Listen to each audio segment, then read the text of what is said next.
Assalamu alaikum. Alaikum salam. Yan mata. Ya ne. Wallahi na zo wucewa ne. Na dawo daga training sai na gani.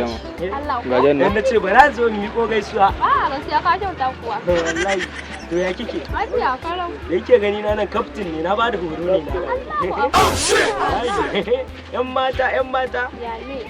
Wallahi da yake gani janar yana ji da ni. Allah ko. Wallahi. Ya za ke san bada min nan baki. Yanzu dai kafin na fara sa maka lamba ta baba na da din sojoji ni ya kamata a ce mu shiga ku gaisa dai. Baban ke oga ne ke. Ne gida ne. Sai na ce mu shiga ku gaisa. Yan mata. Yawa sama. Baby.